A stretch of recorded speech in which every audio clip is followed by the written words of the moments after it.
di atas 100 tahun. Ya, di beberapa mencapai provinsi, berapa? Ada yang 106, ya. Ada yang 103. Ya. Selain 62.000 jamaah lansia, itu berarti akan ada banyak program inovasi dan macam-macam itu. Ya tentu karena konfigurasi jamaahnya begitu beragam dan secara spesifik ada kategori lansia yang menurut undang-undang juga harus dilayani dengan baik. Tahun ini akan digunakan oleh jamaah haji Jawa Barat, Bandara Kertajati Majalengka. Ya. Betul itu Pak Dirjen? Ya insya Allah, ya insya Allah untuk tahun ini Bandara Internasional Kertajati di Majalengka akan menjadi salah satu embarkasi ya, untuk penerbangan jamaah. Cek. Oke, Kemenak Podcast. Assalamualaikum warahmatullahi wabarakatuh. Shalom, Om Swastiastu, Namo Buddhaya, Salam Kebajikan. Sahabat religi, kembali lagi dengan Mr. Rush dalam program Kemenak Podcast. Ada yang spesial pada episode kali ini.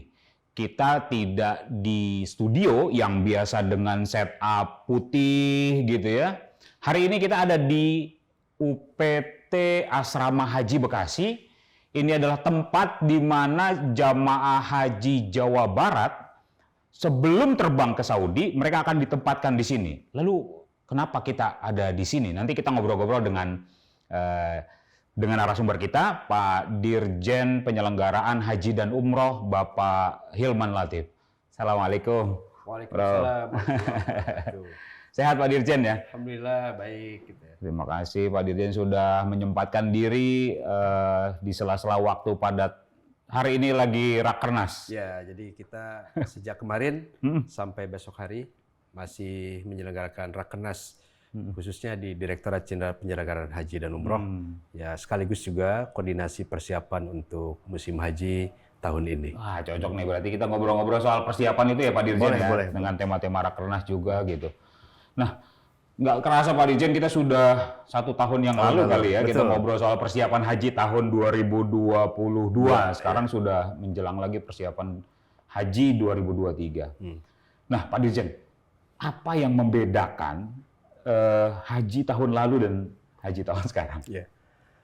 Yang membedakan tidak banyak, Pak. Untuk penyelenggaraan hajinya ya di sana. Nah, tetapi untuk persiapan dan tentu saja dengan kondisi jamaahnya itu yang membedakan. Gitu. Kalau pelaksanaan hajinya tetap. Gitu. Tapi untuk Indonesia dan beberapa delegasi dari seluruh dunia, saya kira kita alhamdulillah mendapatkan kuota normal. Normal itu? Kembali ke 221.000. Ya, jadi sebelumnya kita tahu bahwa setelah 2 tahun tidak memberangkatkan jamaah, tahun lalu kita bisa memberangkatkan 47% ya jamaah, 7% jamaah, tidak sampai 50% bahkan. Nah, tahun ini kita kembali mendapatkan kuota 100%.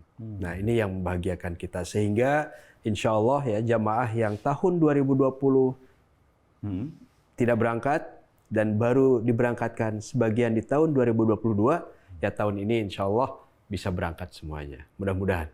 Amin. Nah, yang kedua, tentu saja ini juga menjadi bahan perhatian kita bahwa konfigurasi jamaah kita itu ternyata saat ini banyak juga lansianya, Mas. Oh, dari 221.000 berapa jumlah? Dari 221.000 itu kan dibagi 2 ya. Satu adalah untuk jamaah haji dengan reguler, ya program reguler atau jamaah haji reguler, dan juga disebut juga jamaah haji khusus. Jadi ada 2, yang khusus dan reguler. Untuk reguler tahun ini ada sekitar 203.000 orang, ya. Dan untuk haji khususnya 17.000 orang lebih. Nah, di antara itu 62.000 diantaranya adalah lansia. 62.000 itu dari kuota reguler atau? Kuota reguler. Oh, reguler ya. Kuota reguler. Nah, jamaah haji lansia 62.000. Alias 30%. Tantangannya luar biasa. Sangat beda berarti dengan dari sisi komposisi jamaah ya gitu. Betul, ya. Jadi kalau penyelenggaraannya sih kan masih sama dengan tahun lalu. Betul. Kemarin kan kita tahu bahwa kita memberangkatkan jamaah, usianya dibatasi. Di bawah 65. Kan? Iya, betul. Sekarang semuanya boleh, tidak ada batasan usia. Dan yang tidak berangkat tahun 2020, batal 2021, tidak terangkut 2022, ngumpul tahun ini semua. Ini tantangan kita yang paling besar. Oleh karena itu, tadi malam Bapak Menteri Agama Republik Indonesia, Bapak Haji Yakut Khairul Qaumas, memberikan penekanan khusus ya, untuk penyelenggaraan haji tahun ini memperhatikan jamaah dari kelompok lansia. Karena itulah Kementerian Agama, khususnya di Ditjen PHU saat ini mengangkat tema ya haji yang berkeadilan dan ramah lansia. Tapi ngomong-ngomong soal lansia Pak Rizet, itu batasan usia nih jangan ngomong lansia nih 50 ada yang ngaku lansia, 60 ada yang ngaku lansia. Standar yang digunakan. Ya, lansia yang kita gunakan saat ini memang ada beberapa kategori lansia, Pak. WHO punya kategori, Kemenkes punya kategori. Tapi kita tahu bahwa terakhir waktu kemarin tahun 2022 jamaah haji dibatasi maksimal 65 atau yang berangkat hanya 65 tahun ke bawah. Nah, yang 65 tahun ke atas kita kategorikan lansia. Jadi kategori lansia yang saat ini dalam penyelenggaraan haji adalah orang-orang yang usianya di atas 65 tahun. Yang ternyata jumlahnya cukup banyak. Iya ya, iya maksudnya untuk tahun ini tadi yang berusia di atas 65 tahun itu 62.000 itu. 62.000 gitu ya. Wow, itu tantangan luar biasa. Benar. Luar biasa. Mungkin juga sampai saat ini kami mendapatkan laporan yang usianya di atas 100 tahun itu masih ada. Di atas 100 tahun? Ya, di beberapa mencapai provinsi, berapa? Ada yang 106, ya. Ada yang 103, ya. Ada yang kemudian data kita yang masih kita verifikasi, ada yang kelahirannya tahun 1918. Wow. Ada juga yang datanya 1908. Budi Utomo.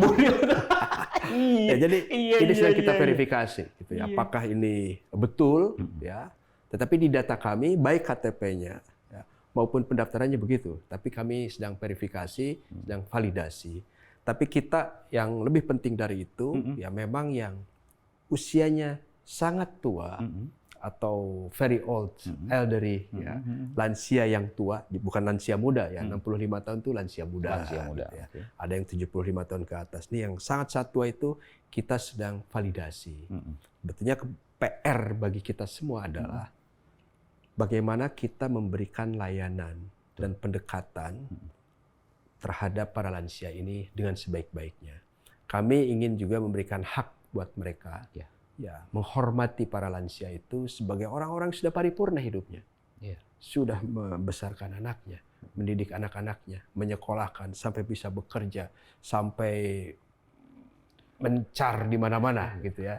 Nah, satu hal yang sedang mereka tunggu saat ini, melaksanakan ibadah haji ke Baitullah. Jangan-jangan mereka tuh cita-citanya sekarang hanya satu ini, hanya tinggal beribadah. Karena itu kita sedang berusaha memfasilitasi mereka, ya, mengistitoahkan mereka pada berbagai aspek, ya, termasuk juga mungkin aspek fisiknya lemah, tapi masih kita bisa bantu, kita berangkatkan, gitu ya. Nah, sampai sekarang misalnya yang usianya di atas 100 tahun itu soal kesehatan gimana?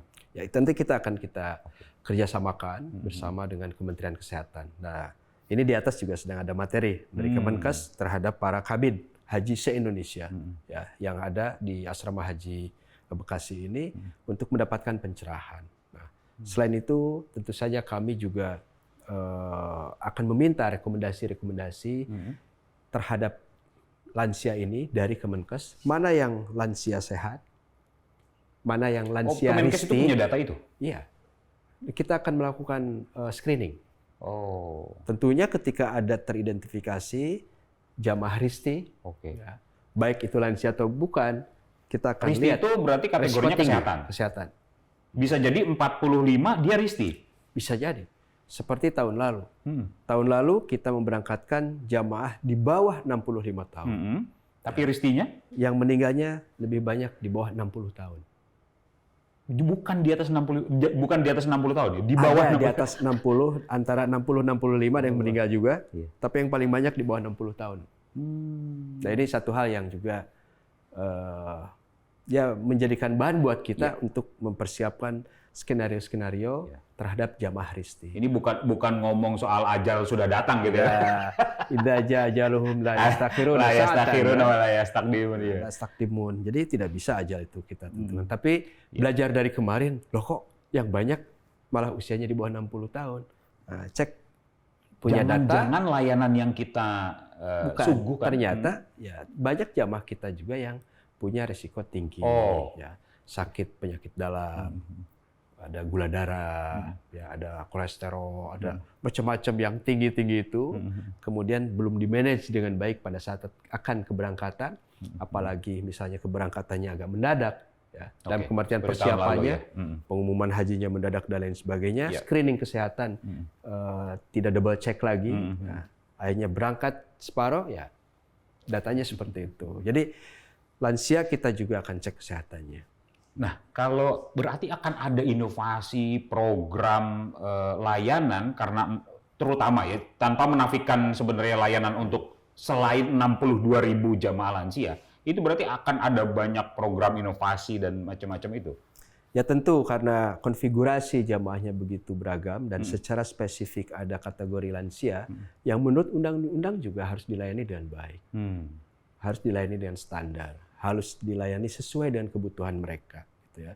Makanya kan kalau di barat bis itu bisa turun, gitu ya. Kalau mau naik bis ketika lansia turun, bahkan bisnya pakai hidrolik menjadi rendah, gitu kan. Naik lansia naik lagi. Atau misalnya kalau pakai kursi roda, tempat tangganya bisa bergeser menjadi tempat rata, untuk gitu, rata, gitu ya, bisa didorong ataupun naik sendiri. Jadi macam-macam itu. Nah, itu kan satu bentuk layanan dan kita diamanahkan juga oleh peraturan yang lain untuk melayani lansia maupun ya kelompok disabilitas. Nah, dengan ramah lansia ini kami ingin membangun kesadaran ya di kalangan jamaah, di kalangan petugas, di kalangan pengambil kebijakan bahwa tahun ini memang agak spesial ya. Kita ingin memberikan layanan terbaik yang memudahkan mereka untuk menunaikan kewajiban-kewajibannya.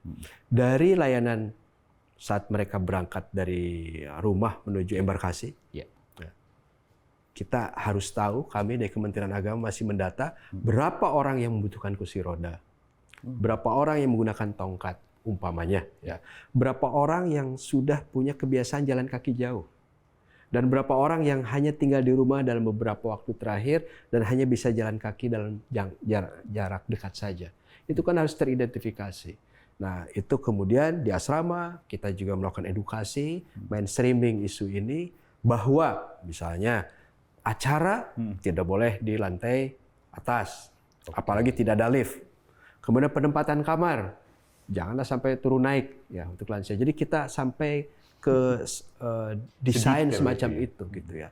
Kemudian begitu turun dari bis sudah teridentifikasi butuh kursi roda berapa, petugas sudah sigap ya untuk mengantarkan mereka turun dari bis sampai ke kamar atau ke tempat pertemuan. Jadi cukup detail gitu ya. Nah, yang kedua ketika terbang juga sama ya, fasilitas-fasilitas itu apalagi di Saudi ya. Nah, memang saat ini Bang Ras, ya, kita ini tidak menyediakan pendamping khusus dari jamaah. Jadi misalnya ada jamaah, ada keluarga yang masa tunggunya masih lama, kemudian ingin bergabung, tidak ada. Penggabungan mahram itu ya? Ya semacam penggabungan mahram tapi mendampingi lansia. Karena jumlahnya terlalu banyak, Pak. Kalau kita membuat kebijakan seperti itu, maka akan ada 30.000 orang setidaknya yang akan terlempar antriannya. Nah, karena itulah kita akan memaksimalkan konsep-konsep yang kita terapkan. Petugasnya kita edukasi. Ya. Cara berpikirnya, cara mentreatment mereka, cara berbicara kepada lansia, cara mempersilahkan, cara melayani, dan lain sebagainya. Itu ke attitude sampai ke situ kita akan edukasi. Bagaimana suaranya menghadapi lansia, ya. Jangan bentak-bentak gitu ya, atau keras, atau bagaimana, atau treatment yang kurang menyenangkan. Kita harus memberikan semangat tentang itu. Nah, yang kedua, tadi malam juga sempat disinggung Pak Menteri, tapi memang kami masih kaji lagi bahwa kemungkinan ya, kita akan mendorong ta'awun, gotong royong, haji gotong royong lah. Artinya jamaah itu di sela-sela mereka itu akan ada beberapa lansia dan harus ada kepedulian dari kelompok ya atau dari kloter Iya. ya, untuk memperhatikan di sini ada 5 lansia. Jadi mereka taking care lansia itu gitu. Ada bertanggung jawab. Jamaah sesama jamaah itu bisa saling bantu ya. Meskipun secara teknis untuk yang detail hariannya di sana kalau ada masalah-masalah khusus petugas yang turun. Tapi kita ingin dorong juga nih sesama jamaah saling memperhatikan dan lain sebagainya. Juga tentu saja itu para pembimbing ya dari manasik ya. Materi-materinya akan disampaikan ya. Dalam-dalam hadisnya banyak sekali gitu, doanya panjang-panjang gitu ya, suruh menghafal ini itu gitu. Perlu didorong untuk bisa umrah berkali-kali gitu, dan lain sebagainya. Nah, kita sekarang juga akan mengedukasi bagaimana manajemen waktu, manajemen tenaga gitu, untuk para lansia ini dengan tujuan agar mereka bisa berhaji. Jangan sampai mereka exhausted, habis tenaga belum haji. Karena terlalu banyak kegiatan. Nah, hal semacam itu kan kita juga akan tanamkan. Nah, tentu kami tidak sendirian ya. Insya Allah kami kerjasama dengan Kemenkes ya. Kami juga sudah berkomunikasi dengan Kemensos ya. Karena mungkin juga kebutuhan kursi roda cukup banyak gitu ya. Kami juga kerjasama dengan pusat-pusat studi kajian lansia gitu ya, ataupun pusat studi dan lembaga-lembaga yang terkait dengan layanan disabilitas dan seterusnya. Nah, jadi inilah konsep keadilannya maupun layanan ramah lansia itu. Iya Pak Dirjen, sebenarnya secara konsep luar biasa gitu. Tapi saya membayangkan dengan waktu misalnya pelatihan petugas baru akan. Nah, maksudnya mentreatment, apalagi tadi ada gagasan soal bagaimana keterlibatan jamaah di satu kloter yang membersamai juga lansia itu diberdayakan juga. Konsepnya bukan mereka diminta bantuan menjalani tugasnya petugas, bukan kan? Itu hanya keterlibatan mereka dalam satu rombongan. Tapi maksud saya, ini dengan waktu yang terbatas, dengan gagasan yang luar biasa itu memungkinkan, Pak? Ya tentu saja kita harus perjuangkan itu ya. Dan waktu saya kira time constraint saat ini ada, tetapi masih bisa kita siapkan berbagai hal ya. Karena sebetulnya isu ini sudah kita wacanakan sejak tahun lalu gitu ya, persiapan. Karena kita sudah memiliki data ya untuk mengantisipasi apa yang terjadi tahun 2023. Dan Kemenkes kita sudah diskusi lama. Nah, sekarang tinggal memperhatikan aspek-aspek yang detail, Mas. Jadi kita ini juga mengundang para psikolog yang tahu psikologinya lansia gitu ya. Seperti apa? Itu kan petugas harus dikasih wawasan. Mengundang psikolog untuk memberikan pemahaman terhadap ya. Jadi karakteristik lansia usia sekian gitu ya, karakteristiknya seperti apa, yang diajak ngobrolnya biasanya bagaimana, latar belakang dan seterusnya. Apalagi kita paham ya bahwa latar belakang jamaah itu seperti biasanya itu juga sangat diverse ya, sangat beragam sekali. Dari kalangan petani banyak, nelayan banyak, ibu rumah tangga banyak, pedagang banyak, PNS ada, ya, pengusaha ada dan lain sebagainya. Itu kan kita tidak bisa bedakan secara langsung. Tetapi, itu profesi tuh, belum jenjang pendidikan. Jenjang pendidikan gitu ya. Yang paling banyak tuh lulusan SD dan juga SMA gitu ya. Nah, itu ada sarjana tapi jumlahnya tidak terlalu banyak. Nah, dari situ kita juga harus paham bahwa pendekatan yang kita terapkan untuk para lansia itu juga memang harus matang. Karena itu kita tidak bisa sendirian gitu ya. Kemenang sendirian tidak mungkin. Kita melibatkan pusat studi di perguruan tinggi juga, insya Allah. Jadi itu artinya juga para petugas juga bukan orang-orang sembarangan asumsinya, Pak. Ya, besok petugas berat, Mas. Nah, jadi ini jangan dibayangkan enaknya aja dari petugas deh. Kemarin kan yang seleksi petugas lebih dari 12.000 orang, hampir 13.000. Iya. Ya, yang ingin menjadi petugas haji. Gitu. Akan dari 13.000 akan terpilih? Ya. Sebagian diantaranya akan dipilih melalui seleksi, tapi juga sebagian yang lain ada penugasan khusus, gitu ya. Karena visa untuk petugas secara keseluruhan itu adalah 4.200. Ya, 4.200. Di situ ada petugas kloter, di situ ada petugas ya PPH di Arab Saudi. Kemudian juga ada temusnya di situ, ada pelajar Indonesia di situ, ada dokter, tim kesehatan medis dan lain sebagainya, atau masuk yang tadi nanti psikolognya juga akan gabung, psikiaternya juga gabung dan lain-lain gitu ya. Jadi itu harus terpenuhi semua. Tapi pada saat yang sama, secara teknis kita betul-betul sedang butuh orang lapangan. Iya. Orang lapangan yang punya dedikasi, punya energi, punya semangat, betul-betul untuk melayani lansia. Dan karena itu boleh jadi, apalagi untuk petugas pria, mungkin haji tahun ini banyak juga yang tidak bisa ikut melaksanakan haji. Oh. Iya. Oke, misalnya tetap wukuf di Arafah, tapi tugas dia itu adalah mendampingi dan mengawasi bahwa kelompok jamaah yang 60.000 orang lebih itu harus terjaga dengan baik. Kita belum berbicara tentang badal ya. Oh iya. Kita belum bicara tentang badal. Saya tidak tahu dengan 65.000 orang itu berapa yang bisa safari wukuf. Mereka misalnya harus istirahat di rumah sakit. Iya. Itu kan nanti kondisi di lapangan. Betul, kan. Ya, tapi kan secara konsepnya kita dengan jumlah yang ribuan seperti ini sudah bisa kita bayangkan. Oh. Kita mitigasi. Nah, termasuk juga nanti ketika di Arafah suasana masih panas cuacanya. Oh ya, gimana prediksi cuaca itu? Hampir sama dengan tahun lalu. Wah, masih panas gitu ya.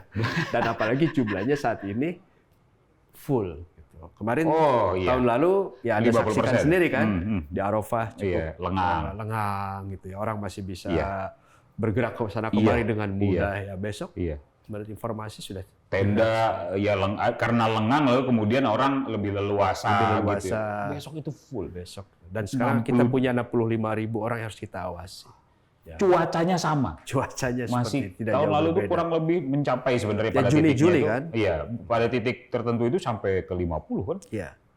Nah, ini jadi isunya ya betul-betul masih aspek kesehatan ya. Nah, jadi ini petugas pun nanti harus betul-betul punya dedikasi. Karena itu baik petugas kloter ya yang akan mendampingi hariannya lansia maupun non kloter itu memang besok itu bukan semata-mata ingin berhaji.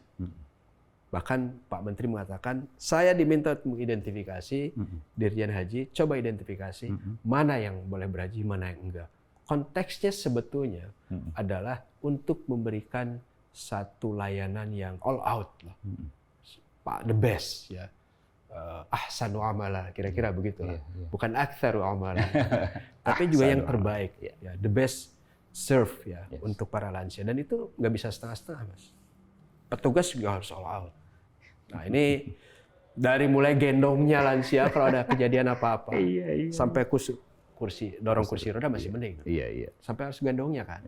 Dan kita tahu kemarin di kondisi tertentu harus menggendong. Betul.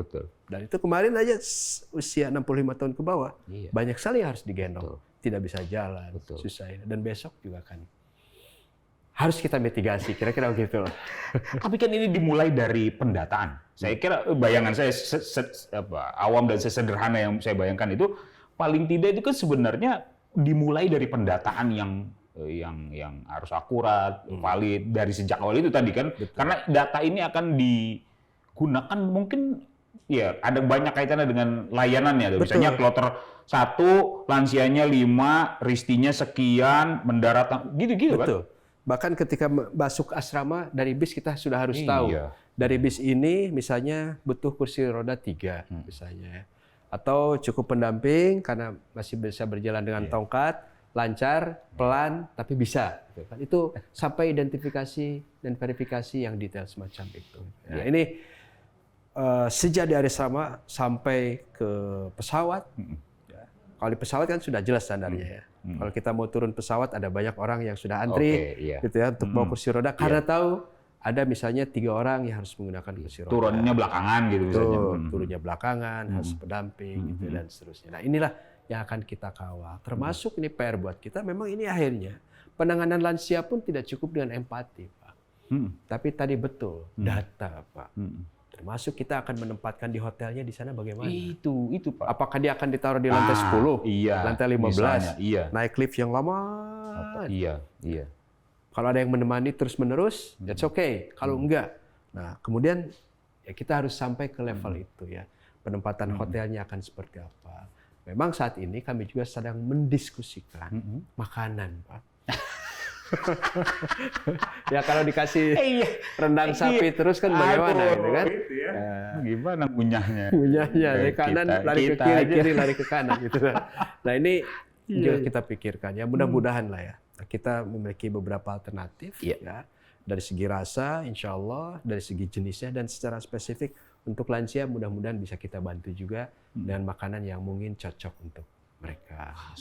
Saya susah nih membayangkan, maksudnya gini, ada di samping tentu lagi-lagi saya harus menyampaikan bahwa ketika pembicaraan kita soal 62 sampai 65 ribu jemaah lansia tanpa menafikan selebihnya gitu kan ya Pak Dirjen ya. Betul. Maksud saya gini, ini mereka dapat perlakuan khusus, spesifik, termasuk dari makanannya. Ya, customize begitu nggak mudah Pak Dirjen. Ya, ya customize hampir customize ya. Iya, tidak customize sepenuhnya. kan Jadi kita akan lihat kemungkinan-kemungkinannya. Nah, di Dan samping kami itu, juga masih untuk menu misalnya, kami masih harus diskusi dan dokter nih, Iya. para dokter dari Kemenkes. Ini cocok nggak? Ya. Dan usia 80 tahun, 75 tahun ke atas itu kan ribuan orang. Nah itu maksudnya. Bukan Iya. satu dua orang, Bukan itu satu, ribuan orang di atas 75 Iya. tahun. Ini cocok nggak makanan seperti ini? Ya. Atau kalau alternatif lebih mudah, mudah buatnya, mudah dicernanya, gitu ya, untuk oleh mereka dikonsumsinya. Nah ini juga kan masih kita diskusikan. Di samping itu Pak Dirjen, kalau membayangkan kita full penguasaannya layanan itu dengan konsep Pak Dirjen dan macam-macam, saya membayangkan oke gitu. Tapi ada di luar kita yang harus kita kerjasamakan dan diskusikan, yaitu pihak dari Arab Saudi. Bagaimanapun pihak Arab Saudi yang punya lokasinya, yang punya ini. Misalnya tadi ada bayangan soal mendorong kursi roda di Mina. Yeah. Setahu saya kan memang nggak boleh. Bagaimana upaya-upaya untuk mendiskusikan, mengkomunikasikan dengan pihak Arab Saudi? Kami akan lebih terbuka mengkomunikasikan situasi Indonesia, termasuk karakteristik jamaah dari Indonesia yang kita usung. Memang lansia itu bukan spesifik Indonesia saja, gitu ya. Untuk seluruh dunia kita lihat jamaah dari Pakistan, dari India, dari Turki juga banyak yang lansianya ya. Tapi ini spesial karena jumlahnya besar. Nah, kita tetap akan komunikasi ya. Dulu masukan termasuk yang ditekankan oleh Pak Menteri adalah bahwa kita sedang berusaha agar di masyair, khususnya di Mina ya, itu kita bisa juga melakukan mobilisasi petugas kesehatan yang cepat diantaranya dengan adanya kendaraan. Ya apakah golf car ataukah motor listrik atau apa yang kemarin kan nggak ada ya. Iya. Itu kan sulit sekali ya. Ketika ada kejadian tim kesehatan harus lari 2 kilo kan itu juga mungkin tim kesehatan udah keburu pingsan duluan gitu kan. Iya penanganan. Atau kayak kemarin kursi roda gitu ya, kita bawa dari sana sudah ditaruh ada 5, ada 10, sudah balik ke sini. Ngembalikannya kan 5 km, Pak. Gitu ya. Nyuruh orang 5 km datang ke sana udah pingsan duluan juga Tahun sebagian. lalu Gitu, dorong kursi roda selengang. Sekarang bawa kursi roda di dalam. Belum situasi saat ini. Nah, ini akan kita komunikasikan gitu ya, bahwa mobilisasi atau mobilitas petugas kesehatan termasuk juga linjam kita agar bisa diberi kemudahan. Kalaupun tidak ke seluruh kawasan Mina, ada beberapa spot tertentu di mana kita mobile bisa agak cepat gitu. Kalau kemarin kan kita lihat mungkin karena COVID atau apa ya, semuanya lenggang tapi serba terbatas kan. Kalau kemarin. Iya, gitu ya. Nggak boleh masuk Oh, nggak boleh iya, ada kendaraan. iya. Motor dulu masih bisa gitu ya. Betul. Itu sekarang nggak bisa. Nah, ini kita komunikasikan dan mudah-mudahan tema besar kita ramah lansia pun sudah bisa didengar oleh Saudi.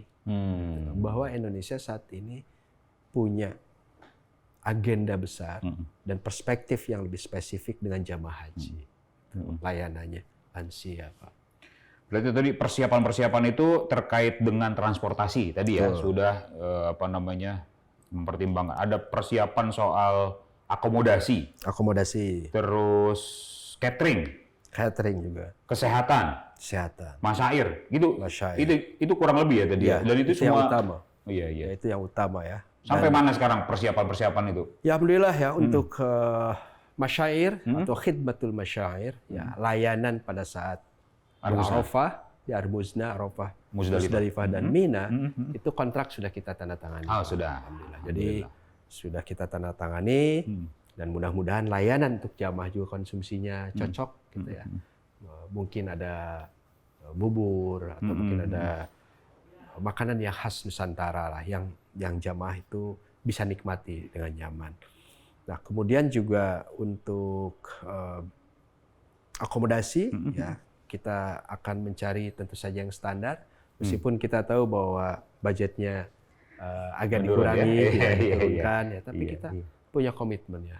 Kita carikan yang terbaik. Kita sedang renegosiasi mengenai harga-harga itu, kemudian juga ya pilihan pahitnya pindah, Pak. Ya, pindah ketika hotel, misalnya hotel-hotel yang sudah sempat kita diskusikan, meskipun belum tanda tangan kontrak, tapi kita baru bersalaman, ya akhirnya kita tidak bisa bersalaman yang kedua. Ya berarti harus cari alternatif. Ya memang kemarin itu kayak di Makkah itu kita sudah selesai 100.000 kamar, gitu ya. Sudah kita cari, sudah selesai, sudah salaman, meskipun belum kontrak. Tetapi karena harganya berubah, ya kita harus sampaikan pada mereka ini nggak bisa lebih dari sekian. Gitu ya. Nah, ini kira-kira situasinya. Dan pada saat yang sama kita berupaya, Pak. Ya, kalau bagaimanapun itu adalah sebuah keputusan politik, sebuah keputusan bersama. Ya, tugas kami tahap selanjutnya adalah bagaimana dengan kondisi yang ada, dengan budget yang ada, kita masih bisa melayani jamaah secara maksimal. Itu komitmen ya tuh, bukan hanya komitmen, itu juga sudah perintah menteri. Iya, karena banyak hal sih yang berubah. Aduh, saya kebayang gitu betapa kompleksnya persoalan-persoalannya, Pak Dirjen. Nah, kalau soal ini, Pak Dirjen, berarti soal akomodasi, catering. Kalau catering sudah sampai pada tahap apa? Catering sedang tahapan penyesuaian menu juga ya. Jadi kita sedang dorong ekosistem ekonomi haji umroh yang tahun lalu juga sempat kita gulirkan. Tetapi karena waktunya sangat mepet sehingga tidak banyak produk-produk atau komoditas dalam negeri yang digunakan di dapur-dapur sana. Nah, kita menginginkan dan sudah kita sampaikan pada mitra-mitra kita, tolong tahun ini Anda juga harus menggunakan setidaknya sebagiannya komoditas yang dikirim dari Indonesia, ikannya sebagian dari Indonesia dong. Kalau ratusan ton, ya sebagian dari kita bisa. Berasnya ya, mudah-mudahan bisa juga sebagian dari kita. Ya, kemudian juga ya sayur mayur mungkin masih negara lain, daging masih negara lain, ayam masih negara lain. Tapi kita juga sedang berusaha untuk tahun-tahun berikutnya ada kontribusi dari komoditas Indonesia. Ekonomi haji itu ya? Jadi, ya, ekosistem ekonomi haji. Dan kenapa ekosistem? Ya, karena ini berlanjut terus kan. Hajinya 221.000 orang. Makan sehari 2-3 kali, katakan seperti itu ya. 40 hari. Oh kok cuma 2 bulan? Iya. Tapi umrohnya tiap tahun, sepanjang tahun. Itu juga market. Gitu. Nah, kami ingin kita lebih aware lah dengan situasi ini. Sehingga ya out cash kita atau cash out kita ya uang yang keluar itu ya sebagian bisa balik lah, bisa tembus ke masyarakat ya. Petani merasakan manfaatnya, petani nelayan dan lain sebagainya, UMKM sedang kita dorong. Nah, ini saya kira situasinya ya untuk saat ini. Jadi kita ingin mungkin ada produk-produk yang dari Indonesia harus lebih tembus, banyak ya? Harus tembus. Lebih banyak lagi. Begitu kita membangun, sudah bisa tembus, kita siapkan infrastruktur dan ekosistem bisnisnya yang lebih komprehensif. Itu kan juga lebih mengandaikan... siap. Ya, karena saingan kita bukan kaleng-kaleng juga. Negara-negara Asia Selatan, Asia Tenggara, dari ya Thailand kita tahu produk-produknya di mana-mana. Vietnam juga sangat sudah lompatannya luar biasa gitu dari bisnisnya. Nah, kita ingin sama lah dengan mereka, Pak, gitu ya. Dalam rangka mengisi ekosistem ekonomi. Itu kan berarti ada banyak kaitannya dengan Kementerian Perdagangan, gitu ya. Dan kita tahu bahwa sebetulnya tahun 2021 sudah ada MOU antara Kementerian Perdagangan, Kementerian Agama, Kementerian Koperasi, dan Kadin. Jadi saya sebetulnya dengan teman-teman itu, kenapa fokus atau dorong itu semua? Karena kita ingin mewujudkan MOU itu. Yang MOU itu sudah berusia 2 tahun, nah kita ingin terlaksana tahun ini. Jangan sampai tidak. Gitu. Dan itu sebuah potensi yang luar biasa. Sebetulnya kita mampu, memang harus kita akui kita belum punya ekosistem yang kuat. Gitu ya. Petani, ya untuk produktivitasnya kan harus ada keterjaminan. Iya. Nah, model-model kontrak kita di Saudi sedang kami pikirkan, mungkinkah kita bisa kontrak jangka panjang, multi years. Kalau multi years kan enak. Bisnisnya juga di Indonesia sudah akan menerima barang-barang sudah jelas gitu. Iya. Selama 3 tahun sudah jelas gitu. Jadi tidak setiap tahun ganti tempat, setiap tahun ganti catering, setiap tahun ganti. Nah, ini juga tantangan buat kita. Meskipun ya secara regulasi untuk multi years ya kontrak itu ya kita belum ada. Iya, Pak. betul. Nah, inilah yang saya kira tantangan ke depan secara kebijakan. Iya, Pak Dirjen, ada beberapa yang ada yang minimal saya tahu itu terkait dengan beberapa hal yang baru. Misalnya pembukaan Bandara Kertajati yang baru. Ini untuk jamaah haji Jawa Barat itu akan digunakan. Tahun ini akan digunakan oleh jamaah haji Jawa Barat itu, Bandara Kertajati Majalengka. Ya. Betul itu Pak Dirjen? Ya insya Allah, insya Allah untuk tahun ini Bandara Internasional Kertajati di Majalengka akan menjadi salah satu embarkasi ya untuk penerbangan jamaah dari Jawa Barat. Ya, ada beberapa kabupaten yang bergabung di situ dari Majalengka, Cirebon, Indramayu, Subang gitu ya. Yang nanti berangkatnya dari Kertajati sehingga tempat kita hari ini di Bekasi tidak terlalu sesak seperti kemarin.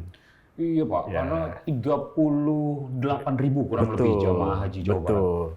Ini kan kapasitas juga terbatas gitu ya, frekuensinya juga sangat cepat. Nah besok ada sebagian yang berangkat dari asrama haji embarkasi Indramayu. Sudah ada embarkasinya? Sudah ada. Sudah ada di sana sehingga nanti jamaah dari sekitar situ, dari Cirebon, Indramayu, ataupun Subang, ya, Majalengka, itu nanti akan berangkat ke asrama haji embarkasi di Indramayu. Nah, dari situlah mereka akan ke Kertajati. Kertajati dengan dengan embarkasi atau asrama haji di Indramayu, bandaranya di Kertajati. Yeah. Berapa lama perjalanan? Ya sekitar 1 jam lah ya. 1 jam. Infrastruktur itu sudah ada sekarang berarti Pak Dirjen? Ya untuk lewat tol itu sudah dekat ya. Tapi kemudian memang saat ini pemerintah Jawa Barat maupun kami dari pihak Kementerian Agama sedang mengakselerasi persiapan di asrama hajinya ya, terutama untuk jalan ya. Karena Kementerian Agama itu kan membangunkan asramanya. Kalau jalan kan bukan kita gitu ya. Ya kita tuh nggak bangun jalan. Bangun jalan siapa ya? Pemerintah setempat. Nah ini sedang diakselerasi semua. Insya Allah pada saat 23 Mei hari pertama jamaah masuk ke asrama dan tanggal 24 itu jamaah terbang pertama. Ya setidaknya Mei itu sudah bisa selesai. Harapannya seperti itu. Ya, dari seluruh layanan, last but not least Pak Dirjen, bahkan ini core of the core dari penyelenggaraan ibadah haji, layanan ibadah. Seperti apa? Untuk yang 62.000 jamaah itu kan pasti punya, apa istilahnya, nggak tahu, masih nggak itu berlaku soal moderasi manasik haji misalnya untuk para jamaah? Betul, jadi kita memperkenalkan taisir lah ya, taisir dalam atau kemudahan ya di dalam fikih haji. Fikih haji kan juga para ulama itu berbeda-beda gitu ya. Kita tidak memudah-mudahkan, tetapi kita ingin memberikan kemudahan. Karena bukan serta-merta dimudahkan atau kita mencari kemudahan, tapi memang para ulama juga sudah berpendapat sejak lama. Gitu. Jadi moderasi dari yang namanya fikih haji atau manasik haji bukan sesuatu yang baru. Dari dulu pun sudah ada kitab-kitab yang bicara kemudahan-kemudahan itu. Nah, apalagi ya situasi dan kondisi dari beberapa jamaah yang juga harus kita perhatikan. Ya. Perhatikan keamanannya, keselamatannya, juga kemampuannya ya dari segi kesehatan. Nah, nanti kan ada kemudahan, ada rukhsah-rukhsah tertentu yang nanti kita akan sampaikan pada jamaah pada saat manasik. Gitu ya. Pada saat lansia, oh Bapak tidak perlu sampai begini. Kalau mampu kita laksanakan, kalau tidak gini. Kalau untuk misalnya jumroh juga tidak perlu dipakai. Kan jumroh itu kan kelihatannya enggak cuma dekat di situ. Padahal kalau udah jalan kaki kan 8 tahu kilo, sendiri Pak. gitu kan. Iya. Nah, itu kan kemarin banyak yang pingsan itu karena menyangka dekat katanya. Iya, kelihatan. Kelihatan Iya. gitu. Pagi kita jalan jauh sekali. Nah, yang badan juga seperti apa kita konfigurasikan gitu ya. Kemudian juga tata cara manasiknya gitu ya akan kita sampaikan. Tapi secara umum kita ada 3 lokus ya. Lokus pada saat di dalam negeri manasiknya, termasuk pada saat nanti pra embarkasi yaitu oleh Kementerian Agama di kabupaten kota bersama KBIHU gitu ya. Kemudian pada saat di asrama juga ada manasik nyampe. Manasik yang ringan-ringan. Refresh Untuk recall gitu ya. Kemudian kita juga sudah menyampaikan kepada pihak maskapai kemungkinan kita menitipkan ya video-video untuk digunakan atau bisa muncul. Jadi pilihannya kalau memungkinkan kita akan pasang video-video manasik. Do and don't seperti apa? Yang sederhana-sederhana. Itu ya TV Screen, yang ada gitu di pesawat ya. Ya, ataupun kalau tidak ya sudah doa-doa atau apa kita akan masukkan di sana. Dengan hotel pun sama di sana. Gitu ya. Kita harap putaran-putarannya bukan hanya orang sedang sholat putaran Ka'bah gitu ya. TV-nya itu. TV-nya. Kita ingin lebih hidup lagi nuansanya. Jamaah juga bisa lebih paham. Masuk hotel, nyetel TV, masih bisa mengingatkan apa yang akan terjadi, apa yang boleh dan tidak boleh dilakukan. Jadi konsep ikhtiyatan wa hifdon, bagaimana pada saat di sana dan lain-lain kita tanamkan. Karena bagaimanapun kadang-kadang orang khilaf kan. Berbuat salah di sana. Terus diingatkan lah. Gitu. Betul, diingatkan lah. Dan para pembimbing juga melakukan pengumpulan-pengumpulan biasanya di hotel-hotel itu ya? Betul, di hotel itu mengumpulkan. Kemudian mereka ada pengajian, di tempat sholat berjamaah juga ada tausiah. Dan kita berbagai aspek kita coba perkuat. Dan yang lebih penting lagi, besok akan lebih banyak, banyak juga petugas maupun pembimbing perempuan. Kita akan lebih banyak daripada tahun sebelumnya. Oh iya, dari tadi kita tidak ngomongin komposisi pria laki-laki perempuan. Itu kan perempuan untuk jamaah tahun ini gimana? Ya.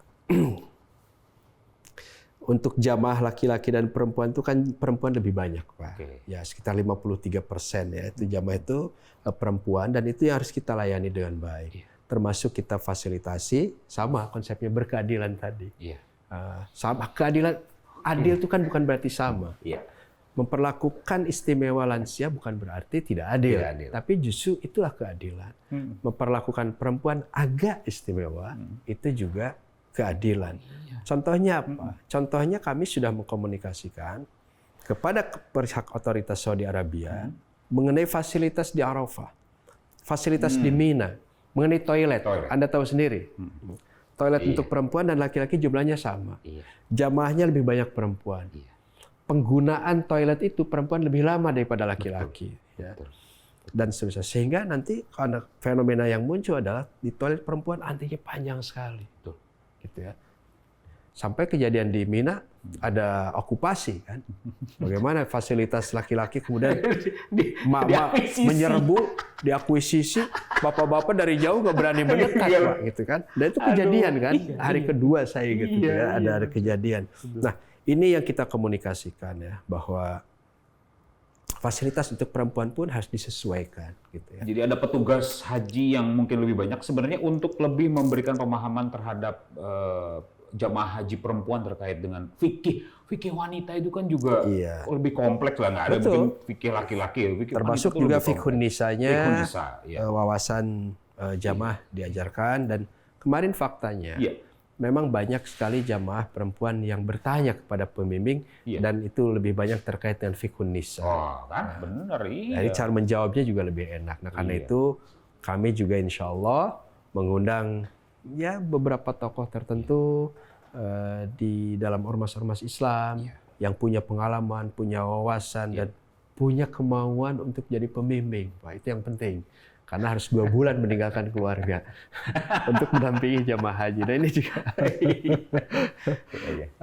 yang mau banyak Pak, tapi setelah digambar berapa lama? Ya 2 bulan lah. Wah, orang berpikir lagi gitu. Emang kalau ngobrol soal haji itu nggak kerasa sudah hampir lebih dari 40 menit. Mungkin kita bisa sambil minum kali ya, Pak Dirjen. Siap. Kopi. Nih, kopi nih, bukan gelas basa-basi. Nah, Pak Dirjen, ini sudah menjelang akhir pembicaraan kita.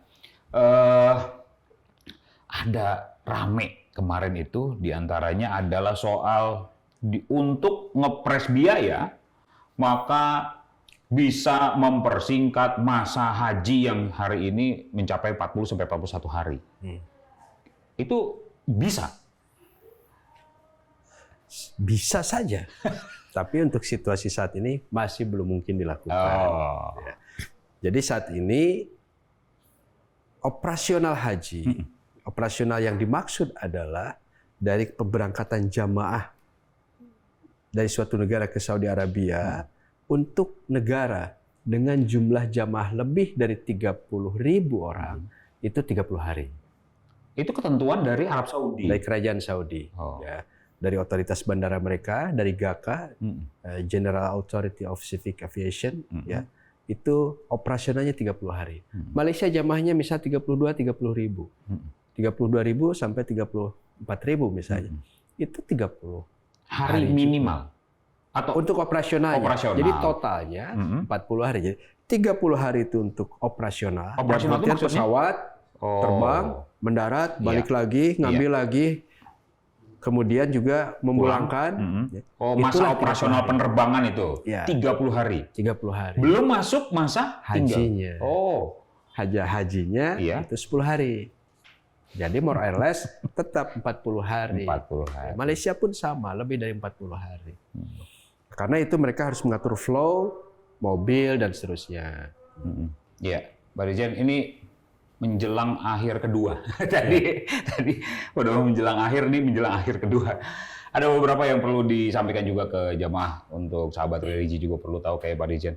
Ini kemarin setelah penetapan biaya, lalu kemudian prosesnya di penentuan keputusan Presiden.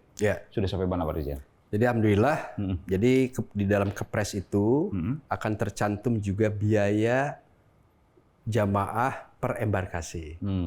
Jadi yang disebut dengan 59 juta rupiah itu adalah nilai rata-rata. Oh, rata ya. Rata. Jadi nanti yang dari DKI Jakarta, dari Jawa Barat, dari Jawa Timur, Makassar, ya itu berbeda-beda biayanya. Aceh gitu, beda dia Aceh, ya. Aceh untuk biaya pesawatnya lebih murah, kan lebih dekat gitu ya. Oh, barat ya? Iya. Oh iya. Jadi dari Aceh, dari Sumatera Barat, ya, dari Padang ataupun dari Batam, itu ya biayanya pesawatnya lebih murah. Gitu ya. Tapi yang lebih ke timur lebih mahal. Nah, itu insya Allah kami sudah mendapatkan kesepakatan dengan 2 maskapai, yaitu Garuda Airlines ya sama Saudi Airlines, itu sudah kesepakatan harga. Jadi kita akan segera proses untuk kepres ini dan mudah-mudahan dari minggu kedua Maret itu kita sudah bisa melakukan pelunasan. Gitu ya. Itu artinya setelah penetapan kepres ada penetapan jamaah haji berhak lunas.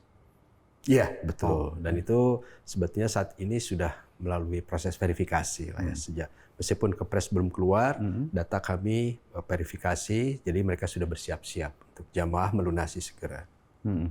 Berarti sahabat Regi di pertengahan Maret ya, berarti sekarang sudah harus siap-siap tuh untuk kemudian melakukan pelunasannya. Siapa yang berhak melunasi biaya atau siapa nanti yang akan ditetapkan menjadi jamaah berhak lunas?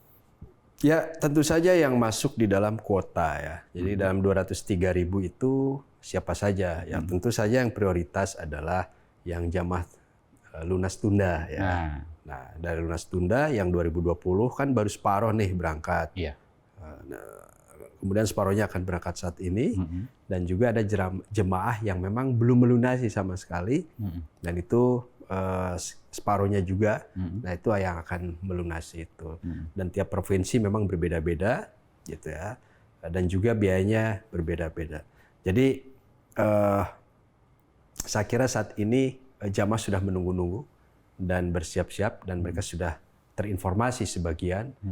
Namanya memang masih belum kita keluarkan gitu. Karena ini harus sesuai urutannya ya. Presnya, kemudian juga kuota masing-masing provinsi sudah ada. Tinggal beberapa provinsi itu mendistribusikan ke kabupaten. Nah ini tahapannya sebetulnya sudah di akhir gitu ya. Jadi dalam waktu dekat, insya Allah semuanya sudah clear dan jamaah sudah bisa melunasi. Nah, jadi saya berharap bagi jamaah yang akan berangkat tahun 2023 ini, terutama yang masuk dalam kuota tahun ini ya jelas itu sudah bersiap-siaplah untuk segalanya, pelunasannya dan bekalnya juga. Itu berarti prinsipnya tetap first in, first serve. Betul. Ya, tidak bisa kita itu untuk mengubah nomor urut. Ya, tidak bisa.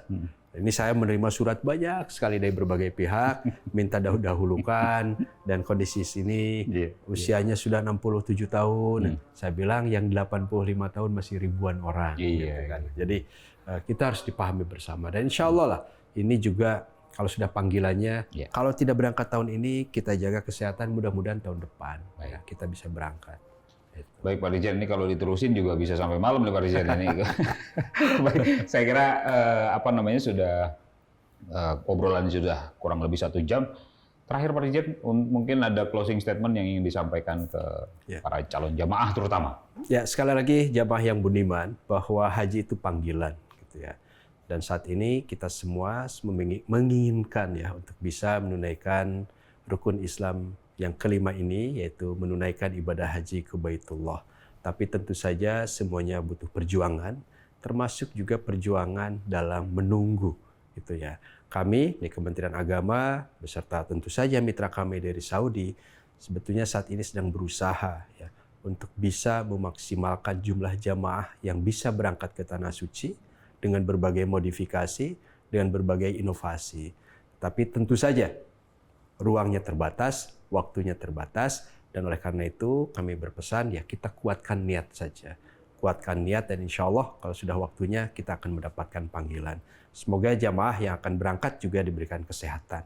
Saya kira itu saja pesan. Baik, terima kasih Pak Dirjen atas obrolan hangatnya luar biasa. Saya kira kita sudahi pembicaraan kita dengan Pak Dirjen Penyelenggaraan Haji dan Umroh, Bapak Hilman Latif. Mudah-mudahan banyak menginformasikan dan memberikan bekal kita, khususnya para jamaah haji Indonesia. Demikian, Assalamualaikum warahmatullahi wabarakatuh. Waalaikumsalam, terima kasih. Mr. Ras cabut. Oke, thank you sahabat religi. Bungkus.